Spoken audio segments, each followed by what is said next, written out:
بلکہ آپ کو اس کی بات ابھی ادھوری تھی کہ اسے اپنے دائیں ہاتھ پر دباؤ محسوس ہوا۔ اس نے چونک کر دیکھا، محمل اس کا ہاتھ پکڑ کر کھڑی ہو رہی تھی۔ اس کا کامدار دوپٹہ سر سے ڈھلک گیا تھا، بکھری بھوریں لٹیں گالوں کو چھو رہی تھیں۔ آنسو نے کاجل ڈو ڈالا تھا۔ وہ وقت فرشتے کا سہارا لے کر کھڑی ہوئی۔ اس کے انداز میں کچھ تھا۔ اس کا ماتھا ٹھنکا اور اس سے پہلے کہ فرشتے اس کو روک پاتی، اس نے جھٹ کر فواد کے ہاتھ سے کاغذ قلم چھینا۔ کدھر کرنے ہیں سائن؟ بتاؤ مجھے۔ وہ جذباتی کیفیت میں چلائی تھی۔ فواد ذرا سا مسکرایا اور اپنی انگلی کاغذ پر ایک جگہ رکھی۔ نہیں محمل، فرشتے کو جھٹکا سا لگا۔ ہمارے پاس کئی راستے ہیں، ہمیں ان کی بلیک میلنگ میں آنے کی ضرورت نہیں ہے۔ مگر مجھے ہے فرشتے، میں اب تنگ آ چکی ہوں۔ نہیں چاہیے مجھے کوئی جائیداد، کوئی مال و دولت، مجھے کچھ نہیں چاہیے۔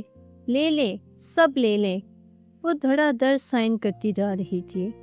آنسو اس کی آنکھوں سے برابر گر رہے تھے۔ فرشتے ساکت ہی اسے دیکھے گئی۔ اس نے تمام دستخط کر کے کاغذ اور قلم فواد کی طرف اچھال دیا۔ لے لو سب کچھ۔ تم لوگوں کو اللہ سے ڈر نہیں لگتا؟ میں اب تم سے اپنا کوئی حق نہیں مانگوں گی۔ چھوڑتی ہوں میں اپنے سارے حقوق۔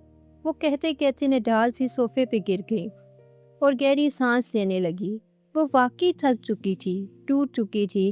فواد نے کاغذ سیدھا کر کے دیکھا، پھر فاتحانہ مسکراہٹ کے ساتھ ارد گرد خاموش اور بے یقین بیٹھے حاضرین پر ایک نگاہ دوڑائی، پھر فرشتے کی طرف پلٹا۔ محمل نے دستخط کر دیے ہیں، اب آپ بھی کر دیں۔ اس نے کاغذ قلم اس کی طرف بڑھایا۔ اگر فرشتے نے اسے نہیں تھاما، وہ ابھی تک سکتے کے عالم میں محمل کو دیکھ رہی تھی۔ دستخط کرو بی بی، اسے لے جاؤ۔ مہتاب تائی نے آگے بڑھ کر اس کا شانہ ہلایا تو وہ چونکی، پھر ناگواری سے ان کا ہاتھ ہٹایا اور فواد کے بڑے ہاتھ کو دیکھا۔ نہیں، تم محمل کو نفسیاتی طور پر گر کر بیوقوف بنا سکتے ہو۔ یہ چھوٹی ہے، کم عقل ہے، مگر فرشتے ایسے نہیں ہے۔ میں تمہاری بلیک میلنگ میں نہیں آؤں گی، ہرگز سائن نہیں کروں گی۔ اور میں کیوں کروں سائن؟ مجھے ضرورت ہے اپنے حصے کی، مجھے پی ایچ ڈی بھی کرنا ہے، مجھے باہر جانا ہے۔ میں اس کے بعد ادھوری رہ گئی۔ فواد نے کاغذ قلم میز پر پھینکا اور صوفے پہ بیٹھی محمل کو گردن سے دبوچ کر اٹھایا اور اپنے سامنے ڈھال کی طرح رکھتے ہوئے جانے کہاں سے پستول نکال کر اس کی گردن پر رکھا۔ اب بھی نہیں کرو گی تم سائن؟ وہ خرایا۔ رشتے سناٹے میں آ گئی۔ فواد نے بازو کے حلقے میں اس کی گردن دبوچ رکھی تھی۔ وہ شاک کے باعث کچھ کہنے کے قابل نہیں رہی تھی۔ سخت گرفت کے باعث اس کی آنکھیں ابھر کر باہر آنے لگی۔ بے اختیار وہ کھانسی۔ اپنی بہن سے کہو کہ شرافت سے سائن کر دے، ورنہ میں گولی چلا دوں گا۔ اور تم جانتی ہو کہ میں قانون کا بے بسی کا منہ بولتا ثبوت ہوں۔ یہی کہا تھا نا تم نے میرے بارے میں؟ اس کے کان کے قریب منہ لے جا کر اس نے بظاہر سرگوشی میں کہا، مگر سب کے کانوں تک اس کی سرگوشی پہنچ گئی۔ سب کو گویا سانپ سونگھ گیا۔ حسن نے آگے بڑھنا چاہا مگر فضا نے اس کا بازو پکڑ کر اپنی طرف کھینچا۔ کیا کر رہے ہو؟ اگر اس نے گولی چلا دی تو یہ مر جائے گی۔ کیا تم یہی چاہتے ہو؟ انہوں نے بیٹے کو گھیرا تو وہ بے بسی سے کھڑا رہا۔ بولو فرشتے بی بی، تم سائن کرو گی یا نہیں؟ اس نے پستول کی ڈھنڈی نال محمل کی گردن پر چھوئی۔ وہ سسک کر رہ گئی۔ بولو فرشتے، وہ زور سے چیخا۔ نہیں، وہ جیسے ہوش میں آئی۔ میں سائن نہیں کروں گی۔ اس کا لہجہ اٹل تھا۔ میں 3 تک گنوں گا فرشتے، اگر میں نے گولی چلا دی تو تمہاری بہن کبھی واپس نہیں آئے گی۔ فرشتے پلیز۔ محمل بلک پڑی۔ پلیز میری خاطر فرشتے، آج اپنا حق چھوڑ دیں۔ میں وعدہ کرتی ہوں اگر ضرورت پڑی تو میں بھی آپ کے لیے اپنا حق چھوڑ دوں گی۔ I promise. نہیں، میں سائن نہیں کروں گی۔ ٹھیک ہے، میں 3 تک گنوں گا۔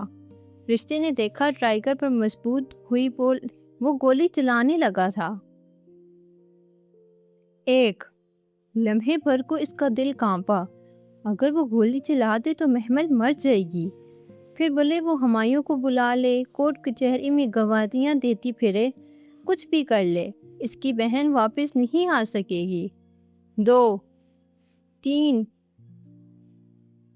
بھلے فواد کو پھانسی ہو جائے اور ساری جائیداد کی مالک بن بیٹھے، اس کی بہن واپس نہیں آئے گی۔ رکو، میں سائن کر دوں گی، وہ شخص خردہ لہجے میں بولی، لیکن آپ کو محمل کی شادی اس وقت وہاں کرنی ہوگی جہاں میں کہوں گی، اور اس میں نہ صرف آپ سب بلکہ آپ کا پورا خاندان شریک ہوگا۔ محمل اسی گھر سے رخصت ہوگی، منظور ہے؟ فواد جٹ سے بولا تھا۔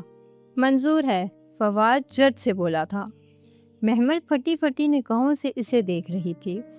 رشتے کیا کہنا چاہ رہی ہے وہ نہیں سمجھ پائی تھی۔ پھر اس نے حسن کو دیکھا جو اس طرح بے بس سا کھڑا تھا۔ فضا نے سختی سے اس کا بازو تھام رکھا تھا۔ بے بس اور کمزور مرد جو اتنے دعوے کرتا تھا سب بیکار گئے تھے۔ ٹھیک ہے، پھر نکاح خواں کو بلائیے، میں ہمایوں کو بلاتی ہوں۔ اس نے جھک کر میز پہ رکھا موبائل اٹھایا۔ ہمایوں داؤد۔ ہوا تو گویا کرنٹ لگا تھا۔ جی، وہی فرشتے تلخی سے مسکرا کر سیدھی ہوئی۔ بولیے، آپ کو یہ معاہدہ قبول ہے؟ ہمایوں داؤد۔ وہ ASP؟ وہ پولیس والا؟ نہیں، ہرگز نہیں۔ بہت سی حیران تفصیلیں آواز میں ابھری تھیں، جن میں سب سے بلند آواز آہا جان کی تھی۔ وہ شخص اس گھر میں قدم نہیں رکھ سکتا جس نے میرے بیٹے کو جیل بھجوایا تھا۔ تو میں دستخط نہیں کرنا تو نہ کرو، مگر میں محمل کی شادی کبھی اس سے نہیں کروں گا۔ میں آپ سے بات نہیں کر رہی کریم چاچا، میں یہ معاہدہ آغا فواد کے ساتھ کر رہی ہوں، انہی کو بولنے دیجیے نا۔ نہیں آغا جان، کوئی مسئلہ نہیں ہے، آپ بلائیے اس کو، ہمیں قبول ہے۔ وہ سنور چکا تھا، چہرے کی مسکراہٹ واپس آ گئی تھی۔ مگر فواد، یہ کل کو مکر گئی تو؟ آغا جان نے پریشانی سے ان کا شانہ پکڑ کر اپنی جانب کیا۔ یہ نہیں مکریں گی، یہ تو ماشاءاللہ سے مسلمان ہیں، یہ وعدے سے نہیں پھیریں گی۔ مسلمان کو توڑ کر کہتے ہوئے اس نے استہزائیہ مسکراہٹ فرشتے کی جانب اچھالی۔ وہ لمح نیچے متنفر سے اسے دیکھتی رہی۔ ٹھیک ہے، آپ بلائیے اپنے کزن کو، فنکشن تو آج ہونا ہی ہے۔ اسد اب تک نکاح خواں کا بندوبست کر چکا ہوگا، غفران چچا مصروف سے لہجے میں کہتے دروازے کی طرف بڑھ گئے۔ ان کی جیسے جان چھوٹ گئی تھی۔ فضا سے بھی اپنا اطمینان و خوشی چھپانا مشکل ہو رہی تھی۔ ان دونوں کو گویا اپنا بیٹا واپس مل گیا تھا۔ پھر بھی وہ حسن کا بازو مضبوط سے تھامے کھڑی تھی، مگر اب شاید وہ رسی چھڑا کر بھاگنے کے قابل نہ رہا تھا۔ اس کا تو آسرا ہی ختم ہو گیا تھا۔ آؤ اندر چلو۔ رشتے نے تھکے انداز میں محمل کا ہاتھ پکڑا اور اسے اپنے ساتھ لیے اس کے کمرے کی طرف بڑھ گئی۔ سب گردن موڑ کر انہیں جاتا دیکھنے لگے تھے۔ پورے گھر میں عجیب سی خاموشی دوڑ گئی تھی۔ وہ سب کسی خواب کسی کیفیت میں ہوا تھا۔ شاید وہ ایک حسین خواب ہی تھا جس کی تعبیر کی اسے بہت بھاری قیمت چکانی پڑی تھی۔ بہت سارے خواب توڑنے پڑے تھے، مگر اسے اس وقت وہی صحیح لگا تھا۔ وہ یہ نہ کرتی تو وہ لوگ اسے خاندان بھر میں بدنام کرتے تھے، اس کے مرحوم ماں باپ کا نام اچھالا جاتا، یا پھر سب سے بڑی وجہ وہ تھی جو فواد کو بھی معلوم تھی اور جس کو اس نے استعمال کیا تھا، محمل کی دکھتی رگ کے اس کا خاندان اس کو عزت سے بیاہ دے۔ اسے دولت سے زیادہ اپنے مقام اور عزت چاہیے تھا، اور فواد نے اس دکھتی رگ کو ایسے دبایا تھا کہ اس کا دل تڑپ اٹھا تھا۔ وہ فیصلہ جذباتی تھا، مگر اسے صحیح لگا تھا۔ پھر جو بھی ہوا جیسے نیند کی حالت میں ہوا۔ فرشتہ اس کا چہرہ کلینزر سے صاف کر کے بیوٹیشین کے ساتھ اس کا دوپٹہ سیٹ کر رہی تھی۔ پھر وہ تائی مہتاب کے زیور اتار کر اس کی ماں کے زیور پہنا رہی تھی۔ پھر وہ اس کا میک اپ کر رہی تھی۔ پھر وہ اس کے سینڈل کے اسٹیپ بند کر رہی تھی۔ پھر وہ مسکراتے ہوئے کچھ کہہ رہی تھی، اور وہ بہت کچھ کر رہی تھی، مگر اسے آواز نہیں آ رہی تھی۔ ساری آوازیں بند ہو گئی تھی، سارے منظر دھلا گئے تھے، بس وہ اپنے ہاتھوں کو دیکھتی بت بنی بیٹھی تھی۔ وہ خواب حسین تھا مگر اس کا دل خالی تھا۔ سارے جذبات مرض سے گئے تھے، خواہشات کے جگنو کھو گئے تھے۔ یا شاید ہمیں خوشی سے محبت نہیں ہوتی، یا شاید ہمیں خوشی سے محبت نہیں ہوتی، خوشی کی خواہش سے محبت ہوتی ہے۔ ہماری سب محبتیں خواہشات سے ہوتی ہیں، کبھی کسی کو پانے کی تمنا، کبھی کوئی خاص چیز حاصل کرنے کی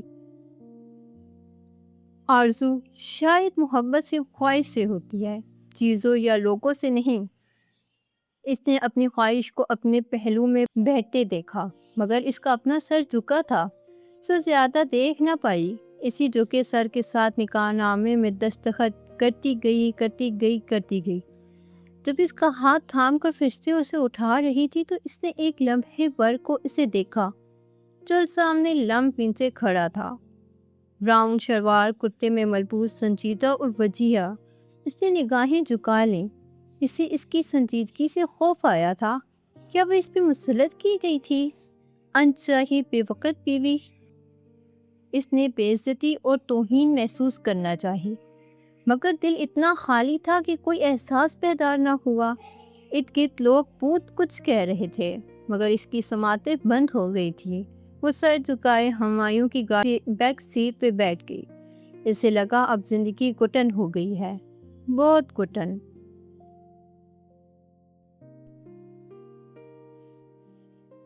وہ اس جہازی سائز بیڈ کے وسط پہ سر گھٹوں پر رکھے گمسم ہی بیٹھی تھی۔ رشتے کچھ دیر ہوئی اسے وہاں بٹھا کر جانے کہاں چلی گئی تھی، اور ہمایوں کو تو اس نے گاڑی سے نکل کے دیکھا ہی نہ تھا۔ وہ تیزی سے اندر چلا گیا تھا اور پھر دوبارہ سامنے نہیں آیا تھا۔ اس کے دل میں عجیب سے خیالات آ رہے تھے۔ وہ بار بار اعوذ باللہ پڑھتی مگر وسوسے اور وہم ستانے لگے تھے۔ شاید وہ اس سے شادی نہیں کرنا چاہتا تھا، شاید وہ اس پر مسلط کی گئی تھی، شاید وہ خفا تھا، شاید وہ اسے پسند ہی نہیں کرتا تھا، بلکہ شاید وہ بات تک نہ کرے، شاید وہ اسے چھوڑ دے، شاید بہت سے شاید تھے جن کے آگے سوالیہ نشان لگے تھے۔ بار بار وہ شاید اس کے ذہن کے پردے اوپرتے اور اس کا دل ڈوبنے لگتا۔ وہ مایوس ہونے لگتی۔ جب دروازہ کھلا بے اختیار سب کچھ بھلا کر وہ سر اٹھائے دیکھنے لگی۔ وہ اندر داخل ہو رہا تھا، اس کا دھڑکنا بھول گیا، جانے اب وہ کیا کرے۔ وہ دروازہ بند کر کے اس کی طرف پلٹا، پھر اسے یوں بیٹھے دیکھ کر ذرا سا مسکرایا۔ السلام علیکم، کیسی ہو؟ آگے بڑھ کر بیٹھ کے سائڈ ٹیبل دراز کھولی۔ وہ خاموشی سے کچھ کہے بنا اسے دیکھے گئی۔ وہ اب دراز میں سے کچھ چیزیں الٹ پلٹ رہا تھا۔ تم تھک گئی ہوگی، اتنے بڑے ٹراما سے گزری ہو، پریشان مت ہونا، سب ٹھیک ہو جائے گا۔ وہ اب نچلے دراز میں کچھ تلاش کر رہا تھا، لہجہ متوازن تھا اور الفاظ پر تو اس نے غور ہی نہیں کیا۔ وہ سب اس کے ہاتھوں کو دیکھ رہی تھی جو دراز میں ادھر ادھر حرکت کرتے ایک دم رکے تھے، اور پھر اس نے ان میں ایک میگزین پکڑے دیکھا۔ کیا اس میں گولیاں بھی ہیں؟ کیا یہ مجھے مار دے گا؟ وہ عجیب سی باتیں سوچ رہی تھی۔ وہ میگزین نکال کر سیدھا ہوا۔ آئی ایم سوری محمل، ہمیں سب بہت جلدی میں کرنا پڑا، میں جانتا ہوں تم اس کے لیے تیار نہیں تھی، وہ کہہ رہا تھا۔ تو سانس روکے اس کے ہاتھ میں پکڑا میگزین دیکھ رہی تھی۔ میں ابھی آن ڈیوٹی ہوں، مجھے ریٹ پہ کے لیے جانا ہے، رات فرشتے تمہارے ساتھ رک جائے گی، میں پرسوں شام تک واپس آ جاؤں گا، تم پریشان مت ہونا۔ وہ خالی نگاہوں سے اسے دیکھے گئی۔ عجیب شادی، عجیب سی دلہن اور عجیب سا دولہا، اسے اس کی باتیں بہت عجیب لگی تھی۔ تم سن رہی ہو؟ وہ اس کے سامنے بیڈ پہ بیٹھا بغور اس کی آنکھوں میں دیکھ رہا تھا۔ وہ ذرا سی چونکی۔ جی، وہ بے ضابطہ نگاہیں جھلفائے لیں۔ پھر پتہ نہیں وہ کیا کہتا رہا، محمل نظر نیچے کیے سنتی رہی۔ الفاظ اس کے کانوں کو ٹکرا کر گویا واپس پلٹ رہے تھے۔ کچھ سمجھ میں نہیں آ رہا تھا۔ وہ کب خاموش ہوا، کب اٹھ کے چلا گیا، اسے تب ہوش آیا جب پورٹ سے گاڑی نکلنے کی آواز آئی۔ اس نے حیران نظروں سے کمروں کو دیکھا۔ یہ وہی کمرہ تھا جس میں کبھی ہمایوں نے اسے بند کیا تھا جب وہ سیاہ ساڑی میں ملبوس تھی۔ آج اس نے سرخ شلوار قمیص پہن رکھی تھی۔ روسی جوڑا، عروسی زیورات، وہ دلہن تھی، اور پتہ نہیں کیسی دلہن تھی۔ اس نے تو سوچا بھی نہ تھا کہ وہ اس کمرے میں یوں کبھی ہمایوں کی دلہن بن کر آئے گی۔ ہاں، فواد کے خواب اس نے دیکھے تھے، مگر وہ اس کے دل کا ایک چھپا ہوا راز تھا جس کی خبر شاید خود فواد کو بھی نہ تھی۔ اور حسن، اندر سے کسی نے سرگوشی کی۔ حسن کے لیے اس کے دل میں کبھی کوئی جذبہ نہیں ابھرا تھا، اور اچھا ہی ہوا۔ شام کو جب فواد نے اس کے نام کے ساتھ ہمایوں کا نام لیا تو کیسے وہ بالکل چپ سا ہو گیا۔ وہ جو ہر موقع محمل کے حق کے لیے بولتا تھا، لڑتا تھا، اتنے اہم موقع پہ کیوں پیچھے ہو گیا؟ وہ فیصلہ نہ کر سکی۔ وہ فرشتے، اس نے کتنی بڑی قربانی دی تھی اس کے لیے، وہ کبھی بھی اس کا احسان نہیں اتار سکے گی۔ وہ جانتی تھی اس نے اپنا حق چھوڑ دیا۔ کاش فرشتے کبھی اسے موقع دے وہ اس کے لیے اپنا حق چھوڑ سکے۔ اس نے تھک کر سر بیڈ گراؤنڈ سے ٹکا دیا اور آنکھیں موند لیں۔ اس کا دل اداس تھا، روح بوجھل تھی۔ اب اسے راحت چاہیے تھی، سکون چاہیے تھا، اپنے خاندان والوں کی قید سے نکلنے کے احساس کو محسوس کرنے کی حس چاہیے تھی۔ اسے غم سے نجات چاہیے تھی۔ اس نے ہولے سے لبوں کو حرکت دی اور آنکھیں موندے دھیمی آواز میں دعا مانگنے لگی۔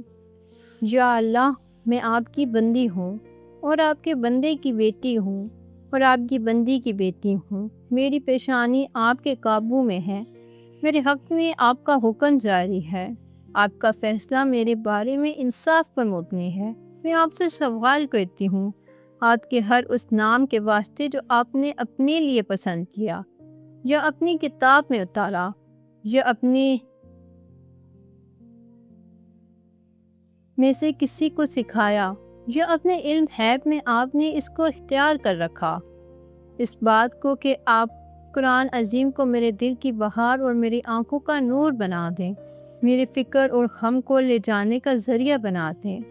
وہ دعا کے الفاظ بار بار دہرائی گئی، یہاں تک کہ دل میں سکون اترتا گیا۔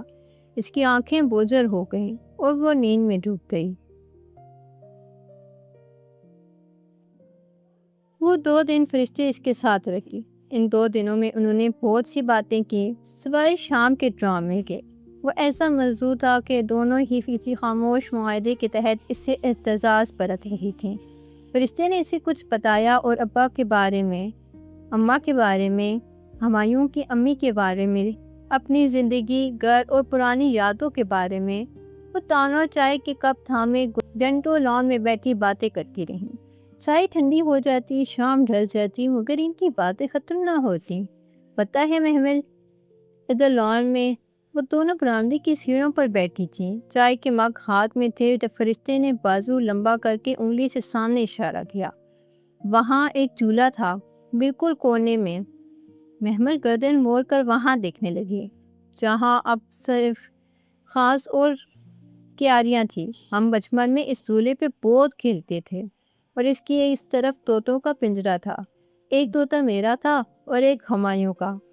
اگر میرا طوطا اس کی ڈالی کی چوری کھا لیتا تو ہمایوں بہت لڑتا تھا۔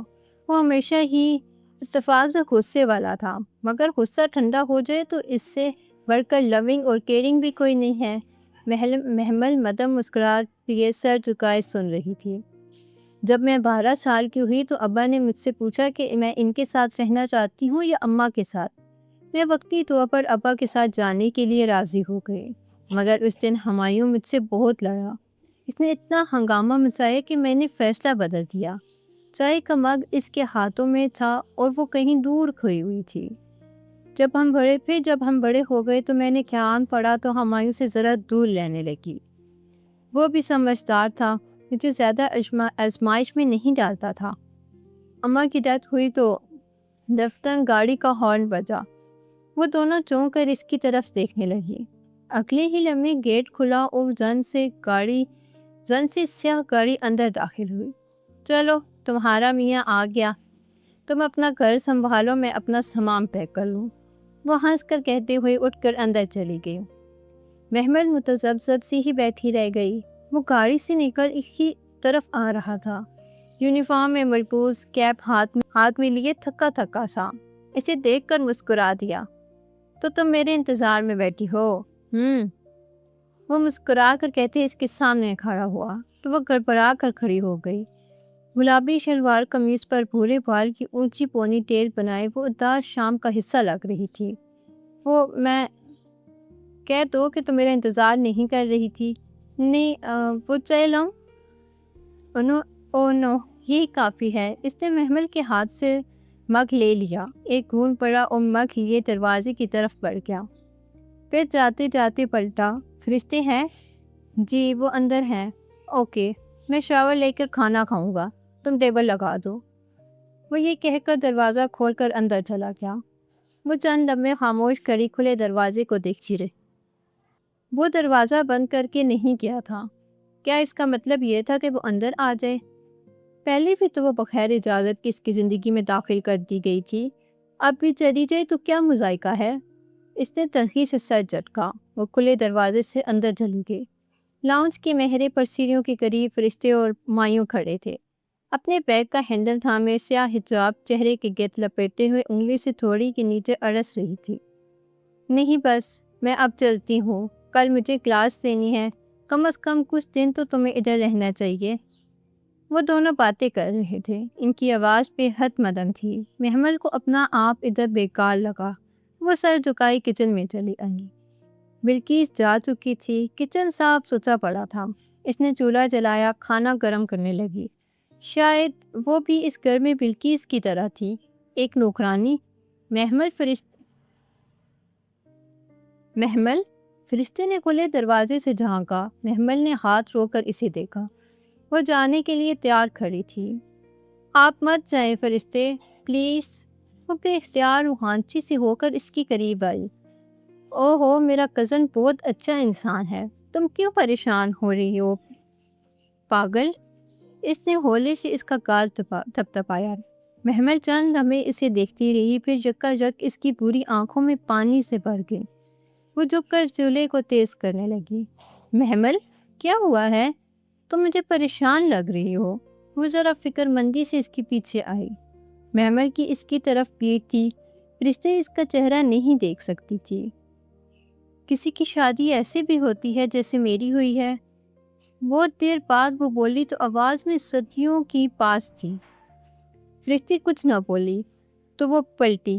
فرشتے بے یقینی سے اسے دیکھ رہی تھی۔ اسے لگا اس نے کچھ غلط کہہ دیا ہے۔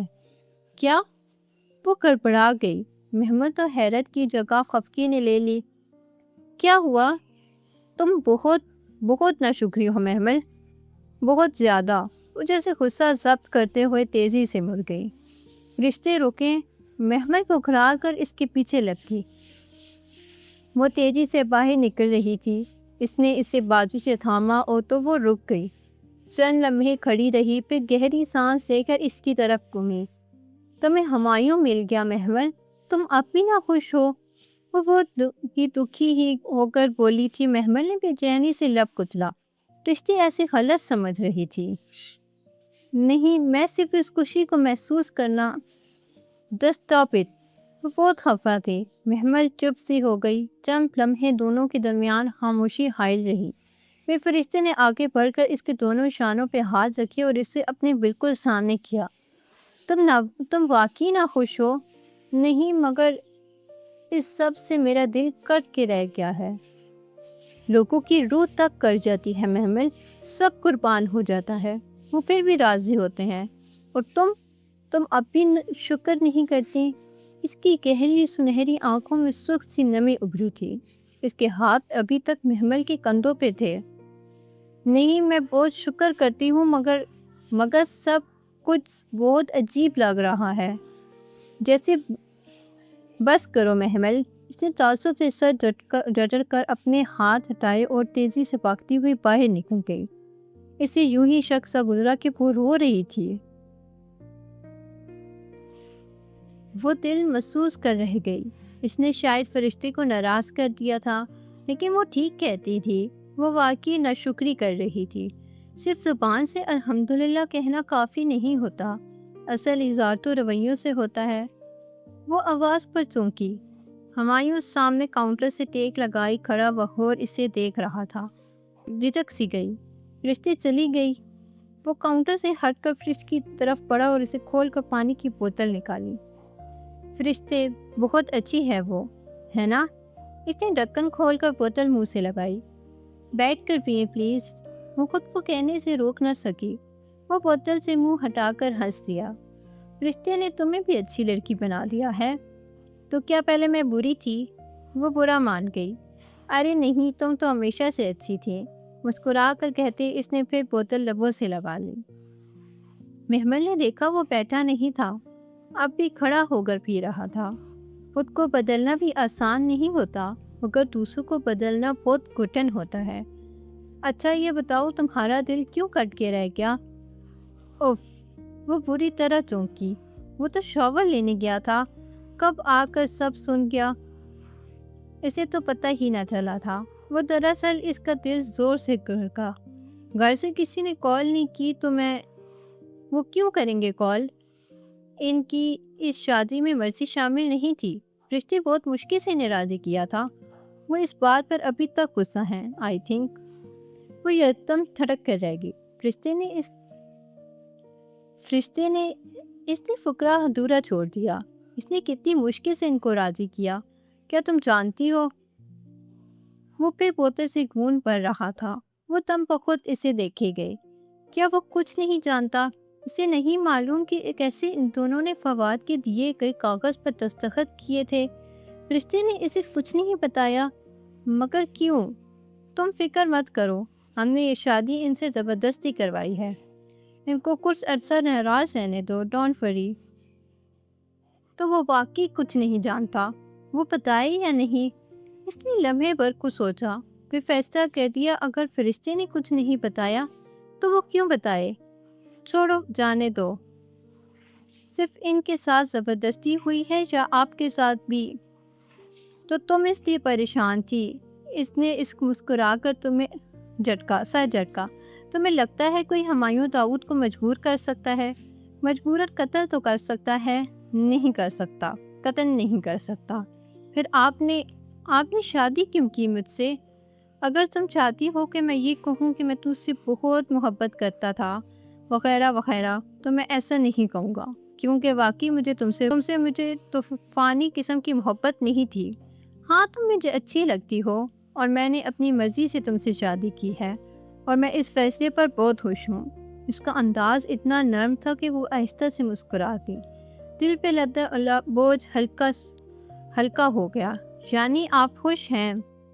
آف کورس محمل، ہر بندہ اپنی شادی پر خوش ہوتا ہے۔ بنیادی طور پر میں بہت پریکٹیکل انسان ہوں، لمبی بات نہیں کرتا اور مجھے بیکار کے مغالبہ عرائب نہیں پسند۔ میں کوئی دعویٰ نہیں کروں گا، نہ وعدہ، کہ تم وقت کے ساتھ دیکھ لو گی کہ تم اس گھر میں خوش رہو گی۔ وہ جیسے کھل کر مسکرا دی۔ اطمینان اور سکون اس کے رگ میں دوڑ گیا تھا۔ تم اس پہ کچھ نہیں کہو گی؟ میں کیا کہوں؟ میں بتاؤں؟ جی بتائیے۔ وہ بہت دھیان سے متوجہ ہوئی۔ سالن جل رہا ہے۔ او، وہ بکھلا کر پلٹی۔ دیگچی میں سے دھواں اٹھنے لگا تھا، بھدم سی جلنے کی بو بھی سارے میں پھیل رہی تھی۔ اس نے جلدی سے چولہا بند کیا۔ ویلکم ٹو پریکٹیکل لائف، وہ مسکرا کر کہتا باہر نکل گیا۔ وہ گہری سانس لے کر دیگچی کی طرف متوجہ ہوئی۔ سالن جل گیا تھا مگر اس کے اندر ہر سو بہار چھا گئی تھی۔ وہ مسکرا تو باہر دیگچی اٹھا کر سنک کی طرف بڑھ گئی۔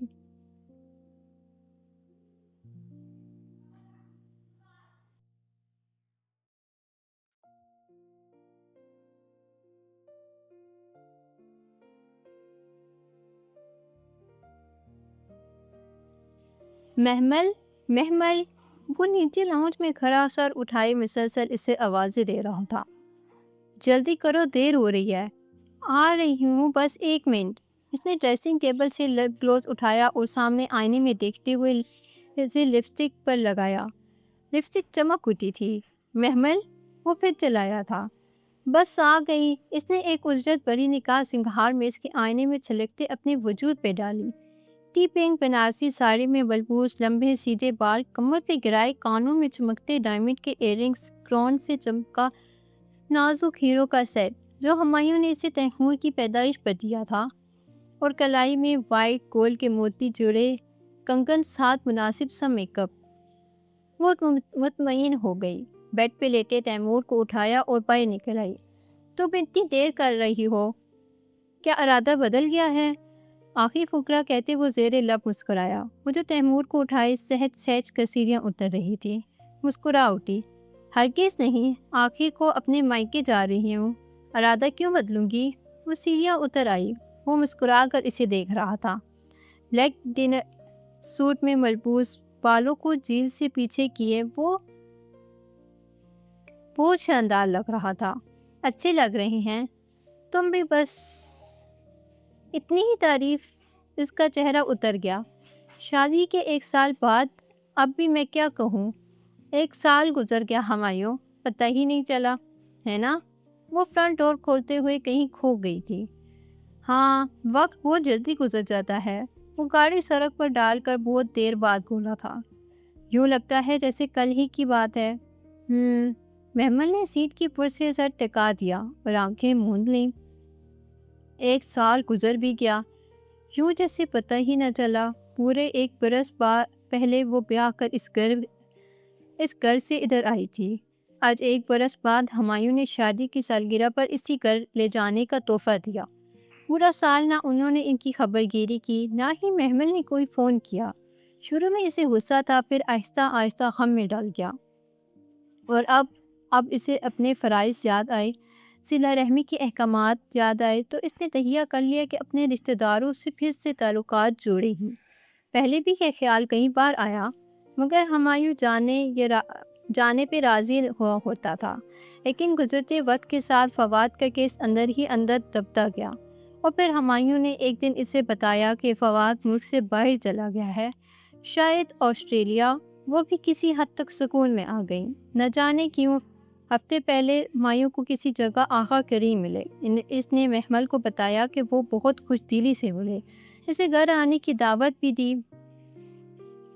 منافقت، دنیا داری، اور پھر اب وہ کسی چیز کا بغض چہرے پہ سجائے رکھتے۔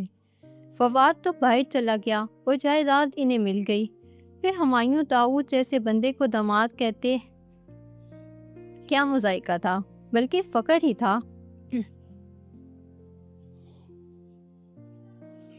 ایک تبدیلی اور بھی آئی تھی۔ فرشتے اسکاٹ لینڈ چلی گئی تھی۔ اسے PhD کرنا تھی، خوب سارا علم حاصل کرنا تھا، پھر اس کا تھیسس اور بہت کچھ۔ وہ چلی گئی تو مسجد میں اس کی جگہ کسی اور نے لے لی، اور رہی محمل تو وہ آج بھی تیمور کو لے کر فجر کی نماز کے ساتھ ہی مسجد جاتی تھی۔ اس کے اربل کتاب کا ابھی آدھا سال رہتا تھا۔ گاڑی رکی تو وہ چونک کر ہال میں آئے۔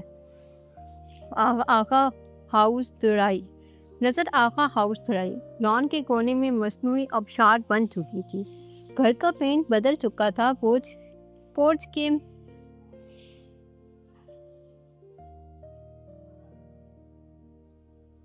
تائی مہتاب اور آغا جان کھڑے تھے۔ محمل اور ہمایوں نے ایک دوسرے کو دیکھا، پھر چہرے جیسے گہری سانس لے کر ان کی طرف بڑھے۔ شال اس نے کندھے پر ڈال لی تھی، بھورے سفید بال دونوں کانوں کے پیچھے عرصے تھے۔ پورچ کی مدھم لائٹ میں بھی اس کے ڈائمنڈ سیٹ کی جگر کرتے ہیرے چمکے تھے۔